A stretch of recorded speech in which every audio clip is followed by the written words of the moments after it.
What's going on, guys? It's boy Joey 672 coming to you guys up there right now. So I want to talk about the Darren Sproles signing. Okay, there's two sides to this because I know that all of us love Darren Sproles. Me personally, I love Darren Sproles. The moment we got him, I knew it was a steal. He's a top 10 in all-purpose yards in NFL history. We traded a fifth-round pick for him. And he's done absolute wonders for us. Except the past couple of years, he's been very injured.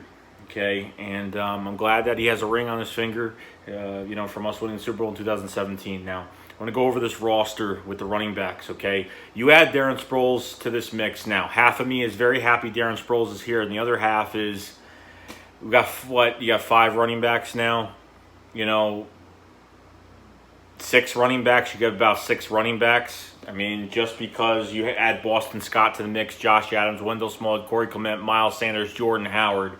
Okay, now I don't know what the case is because the other half to this whole thing is that we could be stunting the growth of these young guys that we really need to step up. Okay, like Boston Scott, I was really excited about, and now I don't know. I know he'll make the team because I know he'll just be a special teamer. But since Darren Sproles is here, you're not going to waste.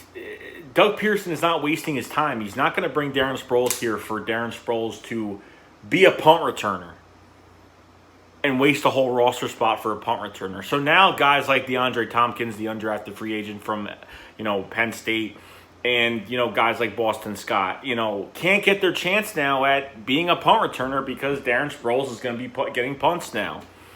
And then Doug is obviously going to add him to this arsenal in this offense, okay, which is very exciting because we have so much overwhelming talent right now. It's just crazy. And Darren Sproles is a huge mismatch when he's in the backfield, okay? And you have so many different types of running backs that are playing for the Philadelphia Eagles this year, okay? You have a ground for pound Jordan Howard. You have a bull rush, run into spaces, Corey Clement, that can be in the passing game. All these players are going to be in the passing game. Miles Sanders hasn't touched the field, but you know that he's got that it factor to him. He's not a home run threat, but the guy is going to make guys miss, and he is going to get yards, and this guy could be the face of this backfield for years to come. Corey Clement coming off injury, it's Wendell Smallwood. I'm a big Wendell Smallwood fan. I don't know why people shun him so much. I've heard he sucks, he's this, he's not great. Let me tell you something. Wendell Smallwood has come a long way from, being what was he, a 3rd-round pick? I don't even remember. And from year 1 to now, he's been absolutely amazing. Okay, he's not the home run hitting running back. He's not going to get you 80 yards, but the guy gets the ball and he runs. Okay. And then you got Josh Adams that, unfortunately from injury, he comes in because of injuries and plays a few good games, and that's it. Because other than that, I don't like his running style. I don't like that he goes up to the line and he's patient for 5 seconds and gets gulped up in the backfield for a 5-6 yard loss. I can't stand it. This just made it really hard for Josh Adams. Made it hard for Wendell Smallwood now. You add Darren Sproles to the mix now, things going to be changing, okay? If Miles Sanders is going to be 100% healthy, I have no idea because Doug has been very cautious with him. And at this point, is he going to go on the PUP list? Now, if they put Miles Sanders on the PUP list, it will not count towards the roster. So he's pretty much on a hold. So he won't count towards the roster if he's on the PUP list. So if he gets on the PUP list, he won't be able to play till week 8. And if he can't play week 8, then if he's not in the field by week 8, then he has to go on IR. I don't want Miles Sanders to turn to another Donnell Pumphrey, a promising running back that could do so many things, but one thing just gets in the way: injuries. Okay. Are the Eagles going to keep 5 running backs in this squad? 6 running backs? I just don't know. I have Jordan Howard, okay? Miles Sanders hasn't hit the field. Corey Clement's coming off an injury. Wendell Smallwood is there. Josh Adams. Now Darren Sproles. That's 6. And then you got Boston Scott, which, how is Boston Scott's not going to have a chance? So I don't know what Doug Peterson has up his sleeve with bringing Darren Sproles here.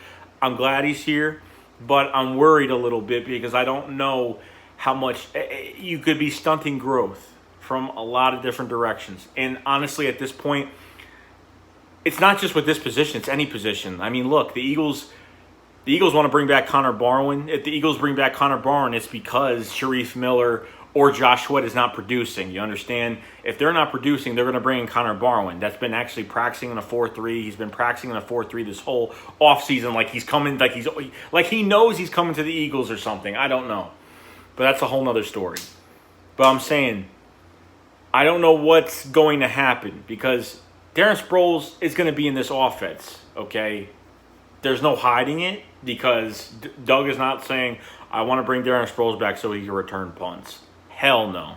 He wants to bring Darren Sproles back because he wants to add him to this arsenal of already high, top quality players in this offense, best offensive line in the NFL. Going to be the best quarterback in the NFL this year. Alshon Jeffrey, Nelson Aguilar, Zach Ertz, Dallas Goedert, and Deshaun Jackson. I mean, you can't get it wrong. You really can't. You can't ignore the fact of how much talent is on this team right now. And Carson Wentz, a weapon of himself, extending plays with his feet. Every player in this offense is put in the best position possible to succeed and to win. Now it's all up to the coaches. Now it's all up to the chemistry, the players. I'm not worried about chemistry too much because we've always had good chemistry. We've always banded together when things got bad. You know, the players get pissed off if they lose a game. You know, I know they know how to band together, and that's what matters. But when you add Darren Sproles to this offense, it's going to make it harder for Wendell Small. It's going to make it very hard for Josh. Josh Adams is gone. Darren Sproles is here now? Forget it. Josh Adams is gone. He's gone. There's no coming back. He'll be on practice squad. That's it. Last year, Josh Adams had his chance and, took it, ran with it, and all of a sudden, it's because of injury. He was pretty much in there, and it was nice because just think of it like this: in 2017, when Darren Sproles got hurt during the opener to the Giants, when he broke his wrist, his forearm, and he tore his ACL. Corey Clement got his chance and did well. If Darren Sproles didn't get hurt, if Darren Sproles' injury in 2017 was a blessing in disguise because Corey Clement got his chance. And when Corey Clement got his chance, he ran with it. And he did absolutely amazing. Not only being not to be known at Wisconsin for getting passes out of the backfield because they don't pass the running backs in that league at all. Okay. He got 100 yards receiving in the Super Bowl. He scored 4 or 5 touchdowns himself against the Broncos when we put the 50 burger on them. He caught a contested catch in that Redskins game when Carson Wentz held himself in the pocket. You understand, all these running backs are so talented. And because of Darren Sproles getting injured in 2017, we found a guy that could be in this offense, a young guy that could be in this offense for years to come. And I'm very happy with Corey Clement. And Corey Clement could be pretty much be the second running back behind. Okay? I don't see Corey Clement as a starting running back in this league. I see him as a backup running back. I wrote a 1-2 punch. Okay? But as of right now, with Darren Sproles here, it just made a lot of things harder. So we're just going to have to see. I really don't have the answers, guys. So in the comment section below, let me know what you guys think about all this. But it's going to be something to see, something to watch, and we're going to find out. But there's no doubt in my mind Darren Sproles is going to be a part of this offense. That's it. And when the cuts come in the offseason, after preseason, when these cuts start coming for the roster from 90 to 53, it's going to be insane because there's always that one guy that you don't want him to go. And when that player leaves, he goes to another team. Everybody loses a player. He goes to another team, and he does really well. And we're going to lose one of those guys. We're going to lose a guy. It's going to happen. So let me know, let me know in the comment section below what you guys think. I will see you guys later. Stay squad up. Fly, Owls, fly.